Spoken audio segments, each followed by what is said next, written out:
신약 성경 279쪽 고린도전서 13장 1절에서 13절까지의 말씀을 교독하겠습니다. 내가 사람의 방언과 천사의 말을 할지라도 사랑이 없으면 소리나는 구리와 울리는 꽹과리가 되고, 내가 예언하는 능력이 있어 모든 비밀과 모든 지식을 알고 모든 믿음이 있을지라도 사랑이 없으면 내가 아무것도 아니요. 내가 내게 있는 모든 것으로 구제하고 또 내 몸 불사르게 내줄지라도 사랑이 없으면 내게 아무 유익이 없느니라. 사랑은 오래 참고 사랑은 온유하며 시기하지 아니하며 사랑은 자랑하지 아니하며 교만하지 아니하며 무례히 행하지 아니하며 자기의 유익을 구하지 아니하며 성내지 아니하며 악한 것을 생각하지 아니하며 불의를 기뻐하지 아니하며 진리와 함께 기뻐하고 모든 것을 참으며 모든 것을 믿으며 모든 것을 바라며 모든 것을 견디느니라.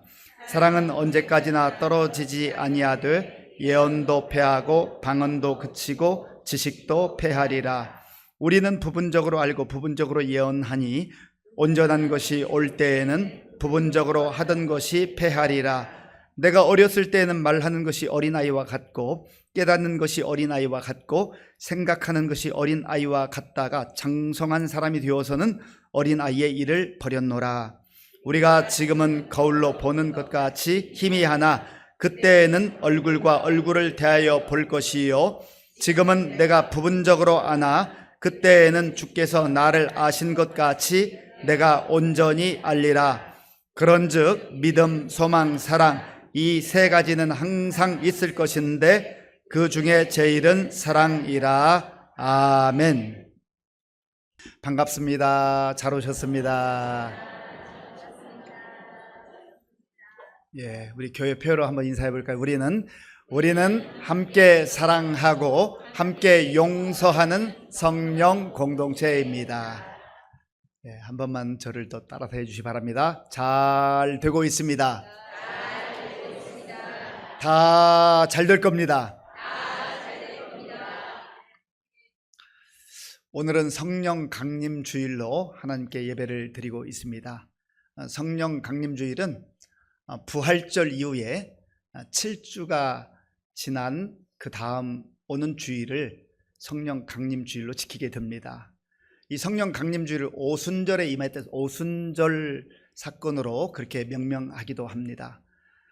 7주 부활절 이후에 7주가 지나면 7, 7에 49잖아요. 그리고 그 다음 주일이 바로 성령 강림 주일이 되는 것입니다.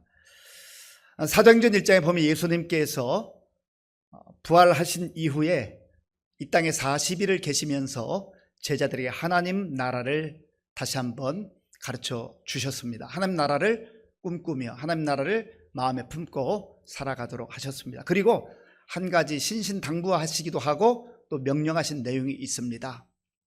너희는 예루살렘을 떠나지 말고 아버지께서 약속하신 것을 기다리라. 요한은 물로 세례를 베풀었으나 너희는 몇 날이 못 되어 성령으로 세례를 받으리라. 예루살렘을 떠나지 말고 라고 하는 의미가 무엇이겠습니까? 그 도시를 떠나지 말라라고 하는 것보다는 성전이 있는 예배하는 자리, 기도하는 자리, 은혜 받는 자리, 그 자리를 지키라는 거예요. 그 자리에서 하나님께서 약속하신 성령을 사모하고 간구할 때에 하나님께서 때가 되면 반드시 성령으로 충만하게 하실 것이다. 그렇게 약속해 주셨던 것입니다. 그래서 사도들과 성도들이 그 주님의 말씀을 마음에 기억하고 마가의 다락방에서 열심히 기도했습니다. 기도할 때에 정말 하나님의 때가 되니까 오순절에 성령께서 호련히 정말 하늘에 놀라운 영광을 비추어 주시면서 급하고 강한 바람 소리같이 그리고 불의 혀가 갈라지는 것 같은 그러한 영광의 모습으로 임하셨던 거예요. 그리고 가시적으로 나타난 것은 이들이 다른 언어로 말하기 시작했다. 방언을 말하기 시작했다는 거예요. 여기서 방언은 그야말로 다른 나라의 언어를 말합니다. 방언의 종류가 여러 가지가 있는데 그 중에서 일반적으로 성령의 은사로 주어지는 요즘 이해하는 그런 방언이 아니라 다른 나라의 언어들로 말을 했다라는 거예요. 하나님의 놀라운 역사가 일어나게 되었던 것이죠. 그러고 보면 교회라고 하는 공동체는 어떤 공동체인가? 성령 공동체입니다. 어느 교회가 좋은 교회인가? 성령께서 역사하시고 성령께서 움직이시는 교회가 좋은 교회라고 하는 겁니다. 우리는 보통 화려한 건물, 큰 건물, 그리고 많은 사람들이 모여서 예배하는 교회를 참 큰 교회다, 대단한 교회다 라고 말하기가 쉽습니다. 물론 뭐 화려한 교회, 건물이 큰 교회, 많은 성도들이 모이는 교회라고 해서 잘못된 것 아니지요. 그러나 가시적으로 보이는 그것이 좋은 교회의 기준이 될 수 있는 것이 아니라 작든 크든 간에 많은 사람이 모이든 적은 사람이 모이든 간에 성령께서 임재하셔서 역사하시는 교회인가라고 하는 겁니다. 그런 면에서 저와 여러분들이 정말 우리 교회가 성령께서 역사하시는 교회가 될 수 있도록 기도하고 사모하는 그러한 마음이 필요할 것입니다. 그리고 우리 개인적으로도 마찬가지. 어떤 성도가 좋은 성도인가? 나는 3대째, 4대째 신앙생활하고 있습니다. 나는 목사입니다. 장로입니다. 권사입니다. 안수집사입니다. 직분을 가지고 있습니다. 나는 뭐 30년, 40년 예수 믿었습니다. 교회 다녔습니다. 물론 그런 것이 나쁜 것도 아니고 흠잡을 만한 일도 아니지요. 그러나 그런 것보다 훨씬 더 중요한 것은 내가 성령님의 음성에 민감히 반응하고 있고 성령님과 교제하고 있고 성령께서 원하시는 그 뜻 가운데 살아가고 있는가, 이거를 더 중요하게 봐야 한다라고 하는 겁니다. 사도행전에 보면 성령께서 역사하시고 성령께서 임재하신 그러한 사건을 표현할 때 사람들이 방언을 했다라고 하는 표현이 나와요. 먼저 사도행전 10장을 보면 하나님께서 주의 사자를 보내서 베드로에게 고넬료 집을 방문해라. 그래서 사람이 오면 이제 그를 따라가서 그들의 말씀을 전하라고 하는 그러한 명령을 주셨습니다. 그때에 베드로가 그 말씀을 듣고 고넬료 집에 가죠. 고넬료는 이방인입니다.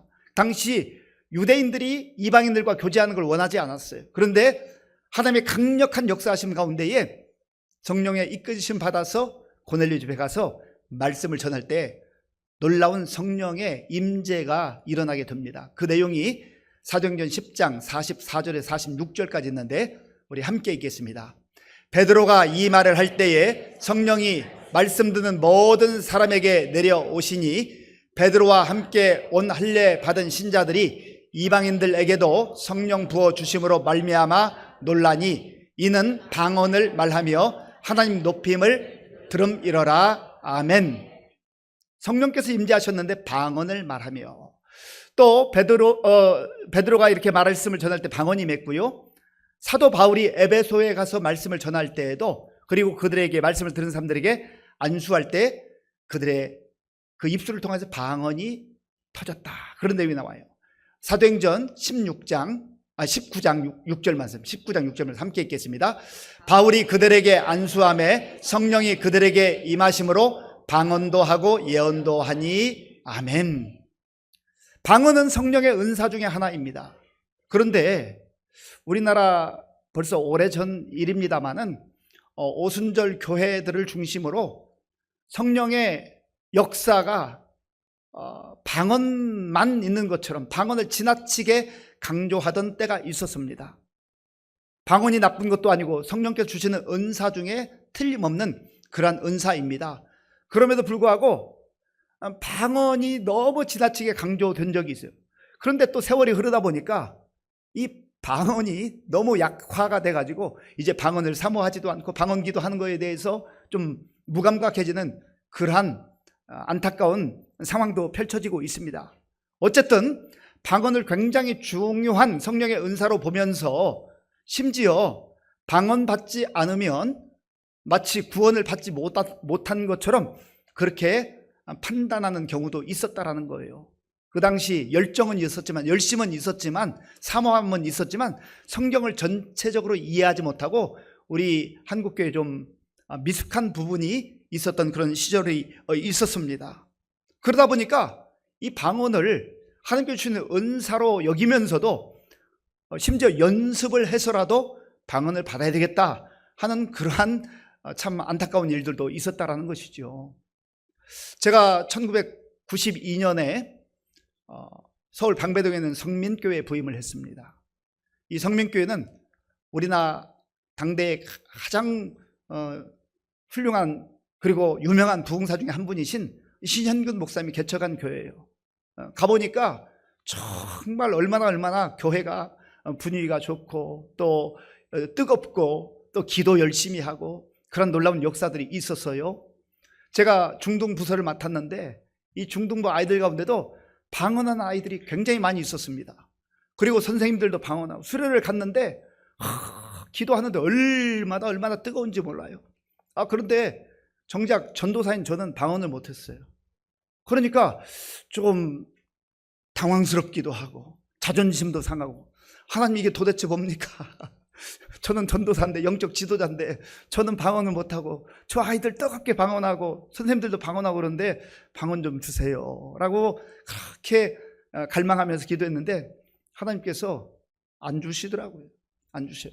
그리고 세월이 좀 지났을 때 하나님께서 또 방언을 주셔서 이제 방언을 기도하고 이렇게 했습니다만은, 어쨌든 중요한 것은 방언은 하나님께서 우리에게 주는 참 좋은 은사이고 성령의 은사로 인하여서 우리에게 유익한 것 사실이지만, 그러나 그것이 전부는 아닌데 전부인 것처럼 그렇게 생각하는 사람들이 있었다라는 거예요. 바울이 지금 고린도 교회에 이 편지를 쓰고 있는데, 이 고린도 교회는 성령의 놀라운 역사들이 많이 나타난 교회입니다. 성령의 은사들이 강력하게 나타난 교회이기도 해요. 그래서 고린도전서 12장에 보면 성령의 다양한 은사들에 대해서 말씀하고, 지혜의 말씀, 지식의 말씀, 믿음의 은사, 또 영분별하는 은사, 또 통변의 은사, 영들 분별하고 믿음의 은사, 병 고치는 은사, 뭐 이런 다양한 은사들이 나타났어요. 근데 문제는 이 고린도 교회에서도 방언으로 기도하는 사람이 많이 있었는데 이것 때문에 성도들 간에 갈등이 생기는 거예요. 그리고 분파가 생기는 겁니다. 참 이상한 일이지요. 하나님께서 성령의 은사를 주시는 이유가 무엇입니까? 교회가 더 뜨거워지고 새로워지고 또 주님의 마음으로 변화되고 주님이 기뻐하는 공동체로 세워지도록 하기 위해서 주는 것 아니겠습니까? 그런데 은사를 받았는데 오히려 그것이 자기 자랑이 되고 자기 이름을 드러내려고 하고 그것이 마치 신앙의 어떤 수준인 것처럼 그렇게 생각하는 모습들이 있었다라는 거예요. 바울이 나는 누구보다도 방언을 깊게 말하고 방언으로 기도하는 시간이 많다. 그러나 정말로 내가 여러분들에게 방언도 귀한 은사인 것은 분명하지만 가장 큰 은사를 여러분에게 사모하도록 권한다라고 그렇게 말했습니다. 그리고 가장 큰 은사를 말하면서 이제 쓰는 내용이 고린도전서 13장이라고 하는 겁니다.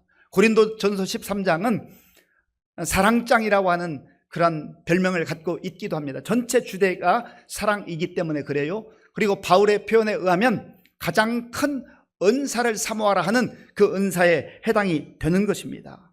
그러면서 저와 여러분들 오늘 성령 강림주의를 맞이하면서 우리에게도 성령으로 충만함이 임하기를 원하고 또 성령의 은사를 갈망하며 예배 드릴 때에 정말 다양한 은사들이 있지만 무엇보다도 바울이 그렇게도 사모하고 권했던 가장 큰 은사라, 사랑의 은사가 저와 여러분들에게 강력하게 임할 수 있기를 바랍니다.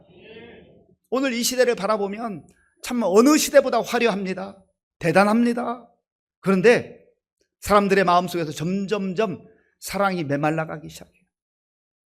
참 사랑이 그리워지는 그런 시대를 우리가 살아가고 있지 않습니까?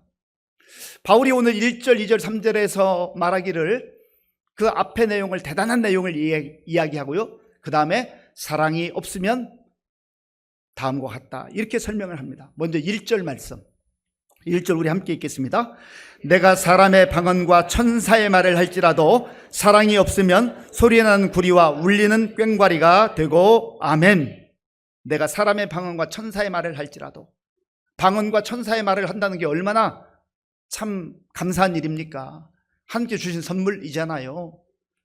그런데 사랑의 방언과 천사의 말을 한다 할지라도 사랑이 없다고 한다면 소리나는 구리와 울리는 꽹과리에 불과하다는 겁니다. 방언 자체가 잘못된 것도 아니고 천사의 말을 하는 것이 잘못된 것도 아니죠. 귀하고 복된 일이기는 합니다만은 만약에 거기에 사랑이 빠져 있다고 한다면 그저 시끄러운 소리에 불과하다는 거예요. 시끄러운 소리에 불과하다는 거예요.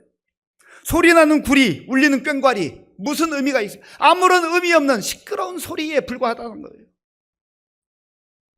우리 간혹 농담 삼아 하는 얘기가, 누군가 뭐 얘기할 때 아유 빈 깡통이 소리만 요란하다, 그런 얘기 있잖아요. 내용이 없다라는 거예요. 자기 과시, 시끄러운 소리 들으면서 자기 과시, 자기 드러내는 것을 얘기한다라는 거지요.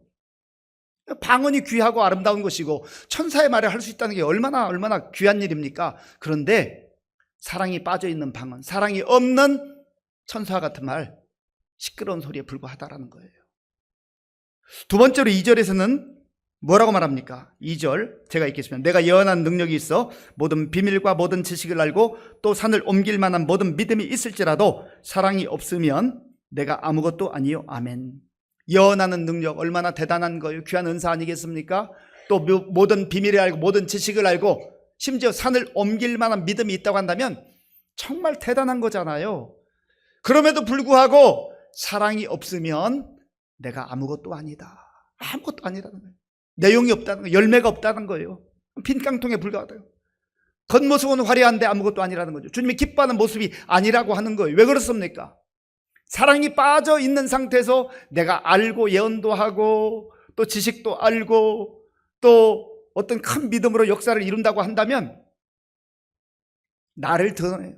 내 이름을 드러내요. 내가 이런 사람이야. 자기를 과시합니다. 그러니까 어떤 면에서는 주님께 영광이 올려지지 않아요.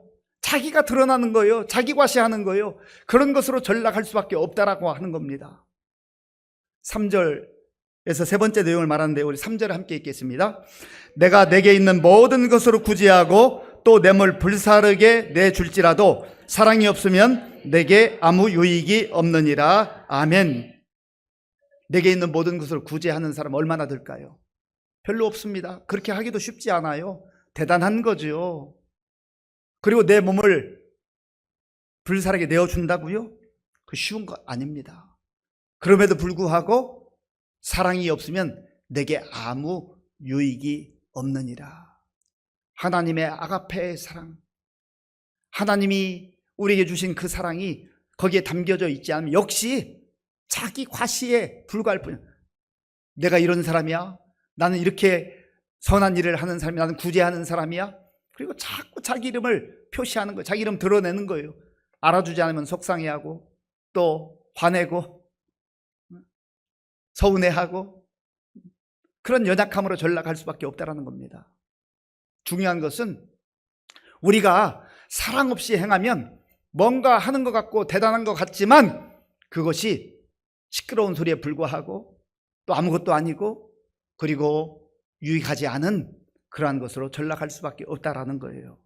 그래서 사도 바울은 고린도 교회 성도들에게 말씀하는 거예요. 사랑이 무엇인가? 사랑의 삶이 어떤 것인가? 4절부터 쭉 나오는데요. 4절 우리 함께 읽겠습니다. 4절입니다. 사랑은 오래 참고 사랑은 온유하며 시기하지 아니하며 사랑은 자랑하지 아니하며 교만하지 아니하며 아멘. 사랑은 오래 참고 사랑은 온유하며. 오늘은 특별히 두 가지 말씀을 중점적으로 살펴보려고 하는데요.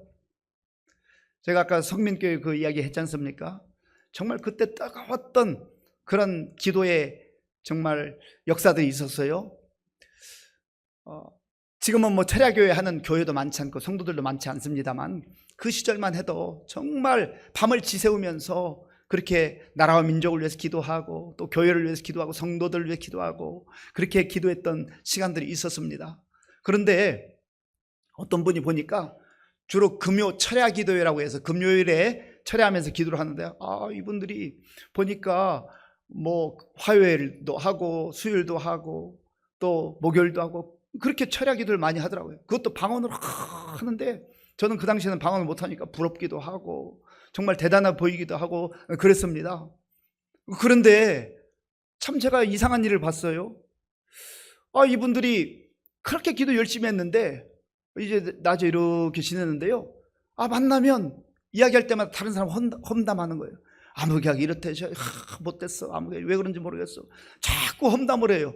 그것도 한두 번이 아니라 계속해요. 그래서 제가 참 이상하다. 저렇게 뜨겁게 열심히 밤을 지새워가면서 기도하는데 왜 입만 열면 저렇게 다른 사람을 험담하고 그렇게 비난할까? 참 많은 그런 고민을 하게 됐습니다. 그래서 이 고린도전서 13장 말씀이 생각난 거예요. 사랑이 없으면 아무리 방언으로 해도 그 시끄러운 소리에 불과할 수밖에 없겠구나. 하나님 기뻐하지 않겠구나. 그리고 본인에게도 유익하지 않고 다른 사람에게 유익하지 않겠구나. 그런 생각을 하게 된 거예요. 그리고 하나님께서 지금 바울을 통하여서 사랑은 오래 참는 것이다. 사랑은 오래 참고 라고 말씀하고 있지 않습니까? 사랑은 아름다운 단어예요. 사랑이라고만 해도 우리 가슴이 설레이고 얼마나 좋습니까? 그런데 사랑은 명사로 남아있는 게 아니에요. 흔히 말하기를 사랑은 동사라고 말하는데 움직이는 것이고 행동하는 것이고 실천하는 것이고 순종한 그 자리까지 나아가야 사랑이 진짜 사랑이 된다라고 하는 겁니다. 하나님께서도 사랑의 하나님이신데 하나님이 세상을 이처럼 사랑하사, 거기까지만 했으면 명사의 명사. 그런데 하나님이 독생자를 주셨으니, 독생자를 주는 사랑, 희생하는 사랑, 섬기는 사랑, 모든 걸 다 내어주는 사랑, 그래서 우리를 구원하신 것 아니겠습니까? 그런데 하나님께서 우리를 먼저 참아주셨어요. 오래 참다. 이 단어는 마크로디메오라는 단어인데요, 참다라는 단어의 뜻도 있지만 기다리다라는 뜻이, 기다리다, 인내하다라는 뜻도 있습니다. 하나님께서 우리를 향하여 참아주시고 기다려주시는 거예요. 하나님 기다리고 또 기다리시는 거예요. 마치 탕자가 집을 나갔을 때 그 아버지가 기다리고 또 기다리고, 기다리는 그 아버지의 모습이 사랑의 모습이라고 하는 겁니다. 우리가 잘하지 못하는 것 중에 하나가 기다리는 거예요. 기다리는 거. 아니 더 이상 못 기다리겠다. 더 이상 못 참겠다. 더 이상 못 참겠다라는 거예요. 기다릴 수 없다라는 거예요. 그래서 이제 그것이 우리 마음속에 들어와서 그냥 얼마나 급한지. 또 우리 대한민국 사람들 급하잖아요. 빨리빨리. 동남아에 가면 다 빨리빨리는 다 한다고 그래요. 우리 한국 사람들 습성을 아니까. 좀 식당에 가서 조금 기다리면 되는데 다그치고 큰 소리치고 그런단 말이에요. 기다리지 못하는 거예요. 사랑은 오래 참고 기다림이 있어요. 참는데 그냥 어거지로 참으면 여기 우라통이 터집니다. 화병이 생겨요. 화병. 이게 한국말인데 세계 그 의학계에 그 한글로 화병, 이게 이제 올라가 있잖아요. 참 독특한 병입니다, 이게. 그러면 그냥 참는 거, 무작정 참는 게 아니라고요. 여기서 사랑은 오래 참고는 어떻게 참는 것인가? 하나님의 약속을 가지고 참는 거예요. 약속을 가지고 참는 거예요. 그냥 무턱대고 참는 게 아니라고요. 하나님 주신 약속을 갖고 참는 거예요. 하나님이 주신 약속의 그 의미는 말씀이라는 의미도 있고, 말씀 안에 거기에 사랑이 담겨 있고 은혜가 담겨 있고 거기에 모든 것이 담겨 있어요. 그러니까 성령으로 충만하고 성령께서 사랑의 은사를 주실 때 약속의 말씀을 붙드는 거예요. 내 의지로 내 열심으로만 견뎌내는 것 아니라고 하는 거예요. 하나님께서 우리에게 그런 은사를 주셔요. 그런 능력을 주셔요. 사랑이 임하게 될 때 우리가 기다리고 참을 수 있는 그러한 은혜의 삶을 누리게 될 줄로 믿습니다. 이번 주간에 이 말씀을 들었으면요, 좀 기다리는 훈련, 참는 훈련 좀 해볼 필요가 있어요. 나는 태생이 그래, 태생이. 나는 태어날 때부터 이랬다고 그렇게 말하지 말고요. 하나님께서도 우리를 기다려주시고 참아주시는데 왜 내가 못 기다려주는가? 우리 자녀를 양육해보면 압니다마는 우리 아이들 태어날 때부터 엄마 아빠 정말 보고 싶었어요. 그렇게 말하면서 태어난 아이가 있습니까? 말 한마디 잘 못하지만 기다려주잖아요. 참아주잖아요. 자꾸 가르쳐주잖아요. 이게 사랑이에요. 사랑은 오래 참고, 이 사랑이 펼쳐질 삶의 현장은요, 저기 아프리카가 아니에요. 저기 동남아시아가 아니라고요. 우리의 가정에서 오래 참는 사랑의 삶이 펼쳐져야 돼요. 특별히 아내를 향하여서, 남편을 향하여서, 또 자녀들을 향하여서, 부모님을 향하여서. 그런데 사랑의 공동체를 하는 가정을 세워주시고 교회라는 공동체를 세워주셨는데 가장 잘 안 되는 것이 가정이에요. 못 참아요. 못 기다려요. 더 이상 못 참겠다라는 거예요.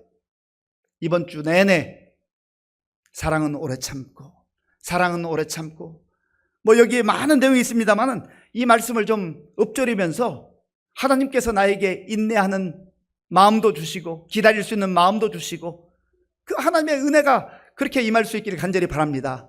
저를 따라서 한번 해보시기 바랍니다. 사랑은 오래 참고, 사랑은 오래 참고, 하나님 주시는 은혜와 하나님께서 우리를 기다려주시고 참아주신 그 놀라운 은혜가 우리 가운데 임하여서 우리도 참아줄 줄 아는, 기다려줄 줄 아는 성령의 사람들이 될 수 있게 간절히 바랍니다. 두 번째로 사랑은 온유하며, 여기 온유하다는 단어 속에는 부드럽다는 의미도 있지만 친절하다는 뜻이 있어요. 친절하다, 친절하다. 전에 비하면 그래도 사실 외형적으로는 참 너무나 잘 사는 시대가 됐잖아요. 대단하지 않습니까? 우리 대한민국 이렇게 눈부시게 발전할 수 있었다는 거 누가 기대했겠어요? 대단해요. 그런데 사람들의 마음에는 점점점 사랑이 식어지고 메말라가요. 그리고 친절한 사람 생각보다 찾기가 쉽지 않습니다. 뭔가 다 뿔이 나 있는 것 같아요. 분노에 차 있는 것 같아요. 기다리지도 못할 뿐만 아니라 어디 가더라도 툭툭거리고, 말하는 거 보면 부드럽게 말하지 않고 쏘아대고 친절하지 않아요. 저는 우리 그리스도인들이 예수를 잘 믿는다는 게 뭔가, 성령으로 충만하다는 게 뭔가 좀 친절했으면 좋겠어요. 예수 믿는 사람은 친절해야 되잖아요. 교회 안에서만 목사님한테 안녕하세요 웃으면서 하지 말고 집에 가서 좀 친절하게 하시라고. 집에 가서 좀 웃어주시라고요. 하나님께서 우리의 마음을 만져주시고 우리의 정말 상처가 있고 아픔이 있고 고통이 있는 그 마음을 성령의 역사 가운데 만져주시고 또 회복시켜주시고 치유해 주셔서 우리의 마음속에 친절함이, 온유함이 회복될 수 있기를 간절히 바랍니다. 그래서 우리의 삶의 자리에서, 가정에서, 또 우리 성도들 간에도 좀 친절하게 하면 좋겠어요. 그것이 바로 주님이 기뻐하는 성령의 사람이라고 하는 겁니다. 누구보다도 사랑을 깊이 알고 하나님의 사랑, 예수 그리스도의 사랑을 받았던 사도 요한은 하나님이 어떤 분인가를 말씀하고, 요한일서 4장 16절 말씀 함께 읽겠습니다. 하나님이 우리를 사랑하시는 사랑을 우리가 알고 믿었노니 하나님은 사랑이시라. 사랑 안에 거하는 자는 하나님 안에 거하고 하나님도 그의 안에 거하시느니라. 아멘. 하나님은 사랑이시라. 하나님은 사랑이시라. 우리가 그 하나님의 사랑을 받았잖아요. 하나님께서 우리를 참아주시고 기다려주시고 그렇게 인내하시는 그 사랑을 우리가 받았잖아요. 우리도 그 사랑으로 또 베풀고 사랑하며 살아야 되지 않겠습니까? 하나님께서 우리에게 화내거나 분노하지 아니하시고 우리를 따뜻하게 부드럽게 친절하게 그렇게 대하시는 그 은혜를 입었잖아요. 그 사랑을 받았잖아요.